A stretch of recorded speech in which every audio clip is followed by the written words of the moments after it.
हर कर्म अपना करेंगे, हर कर्म अपना करेंगे, ऐ वतन तेरे लिए दिल दिया है जान भी देंगे, ऐ वतन तेरे लिए दिल दिया है जान भी देंगे, ऐ वतन तेरे लिए हर कर्म अपना करेंगे, हर कर्म अपना करेंगे, ऐ वतन तेरे लिए दिल दिया है जान भी देंगे, ऐ वतन तेरे लिए। Hi friends, welcome back. I am Arvind sir, founder, author, English trainer and motivational speaker. स्वागत करता हूं आप ही के यूट्यूब चैनल में जिसका नाम है Delight English by Arvind sir, Delight English by Arvind sir. तो दोस्तों, आज मैं बिल्कुल नया चैप्टर लेकर आया हूं और वैसे तो इस चैप्टर के बारे में आप बहुत पढ़े होंगे लेकिन समझे कम होंगे। आज मैं आपको समझाने का ठेका लिया है और मैं आपको समझा कर ही रहूँगा। आज जो हमारा चैप्टर है उस चैप्टर का नाम सबसे पहले हम आपको बता दें। आज जिस चैप्टर की हम बात करने वाले हैं उस चैप्टर का नाम है टेंस। चैप्टर का नाम है टेंस। ऐसे तो टेंस का नाम सुनते ही ऐसा लगता है कि इसके बारे में बहुत कुछ हम जानते हैं, लेकिन फिर पता चलता है कि इसके बारे में हम कुछ नहीं जानते। टेंस, जिसको हिंदी में काल कहते हैं, अंग्रेजी में इस चैप्टर का सबसे ज़्यादा इम्पोर्टेंस है। चाहे आप वॉइस की बात कीजिए, चाहे आप नरेशन की बात कीजिए, हर एक चैप्टर में टेंस का जो है यूज होता है। तो आइए सबसे पहले हम आपको बताते हैं इसका ओरिजिनेशन, कि इसकी उत्पत्ति जो है किस शब्द से हुई है। देखिए, tense hail from, tense hail from a Latin word, एक लैटिन शब्द से इसकी उत्पत्ति हुई है। टेंस की उत्पत्ति एक लैटिन शब्द से हुई है जिसका जो वर्ड है टेम्पस। टेम्पस जो एक लैटिन वर्ड है, इसी शब्द से टेंस की उत्पत्ति हुई है। अब इस टेंस का, टेम्पस का अर्थ क्या होता है? तो Tempest which means time. Tempest का जो रिलेशन है वो टाइम से है। टेम्पस का मीनिंग होता है time. Tense hail from a Latin word tempus which means time. It means the verb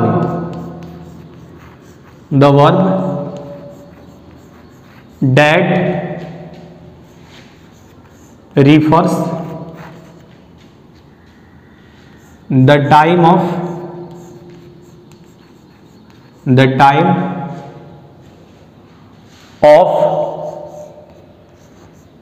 an action oblique event, the verb that refers the time of an action oblique event in the sentence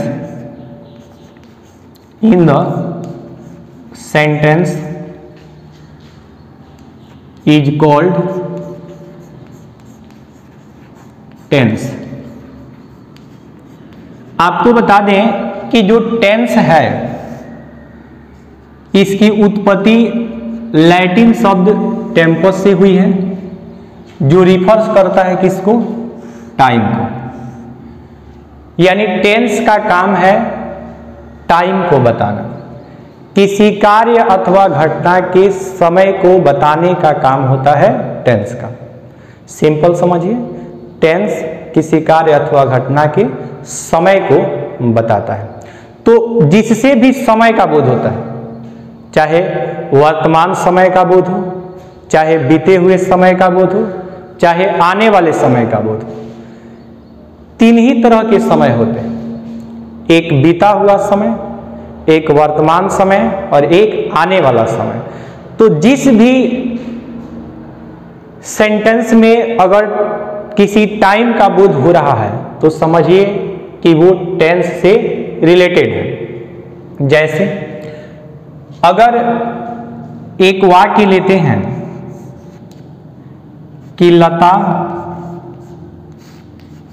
एक गीत गाती है,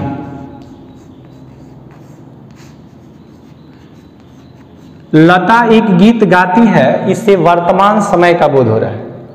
गाती है, वर्तमान समय का बोध हो रहा है, इसलिए इसको हम प्रेजेंट टेंस कहेंगे और इसको इंग्लिश में बोलेंगे लता सिंग्स ए सॉन्ग। लता एक गीत गाती है, लता सिंग्स ए सॉन्ग। अब जैसे मान लीजिए दिया हो कि लता एक गीत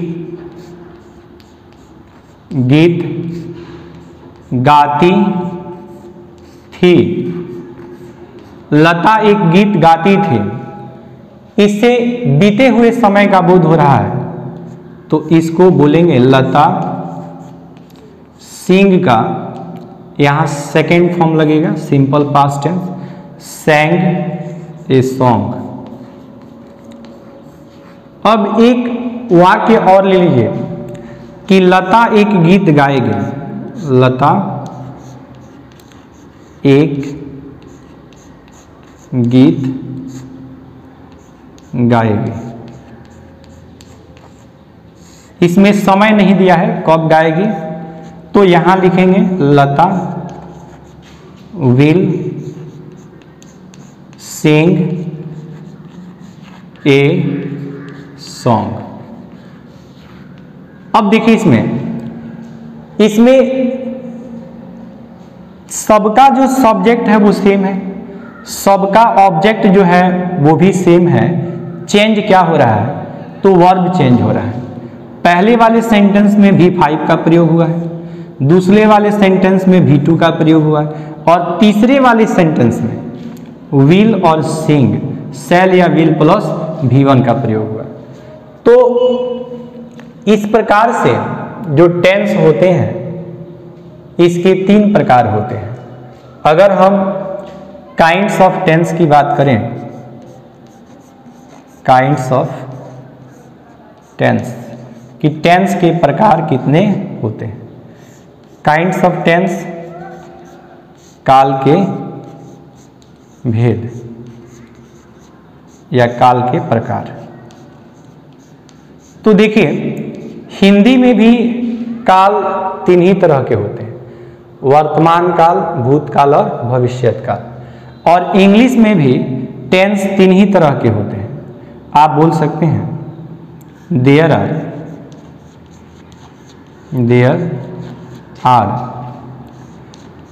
3 kinds of tense. There are 3 kinds of tense. Tense के प्रकार कितने होते हैं, तो 3 प्रकार होते हैं। अब 3 प्रकार जो होते हैं उसमें पहला जो प्रकार होता है उसको हम प्रेजेंट टेंस कहते हैं। Present tense. अब देखिए इसको प्रेजेंट नहीं पढ़ेंगे, प्रेजेंट पढ़ेंगे, प्रेजेंट टेंस। देखिए प्रेजेंट टेंस को हिंदी में वर्तमान काल कहते हैं, वर्तमान काल कहते हैं। इसकी पहचान होती है कि इसके हिंदी वाक्य के अंत में है, हूँ, हो और हैं रहता है। जो वर्तमान काल के वाक्य होते हैं इनके अंत में है, हूँ, हो और है रहता है, और प्रेजेंट टेंस को हिंदी में वर्तमान काल कहा जाता है। अब समझिए दूसरा जो टेंस होता है उसको हम कहते हैं past tense. Past tense, past tense, देखिए ये पास्ट टेंस जो है, पास्ट टेंस ये टेंस का दूसरा प्रकार होता है। इसको हिंदी में हम भूतकाल कहते हैं, भूतकाल। और देखिए भूतकाल के जो वाक्य होते हैं इनकी हिंदी पहचान होती है था, थे और थी रहता है। अब अगर हम बात करें तीसरे टेंस के बारे में, तीसरे टेंस के बारे में, तो तीसरा जो टेंस होता है उसको हम फ्यूचर टेंस कहते हैं, फ्यूचर टेंस। अब फ्यूचर टेंस क्या है बताइए? फ्यूचर टेंस, फ्यूचर टेंस को हिंदी में भविष्यत काल कहते हैं, भविष्यत काल कहते हैं। देखिए भविष्यत काल की पहचान क्या है कि जिसके हिंदी वाक्य के अंत में गा, गे और गी रहता है उसको हम फ्यूचर टेंस कहते हैं। इस प्रकार जो टेंस होते हैं इनके तीन प्रकार होते हैं, प्रेजेंट टेंस, पास्ट टेंस और फ्यूचर टेंस।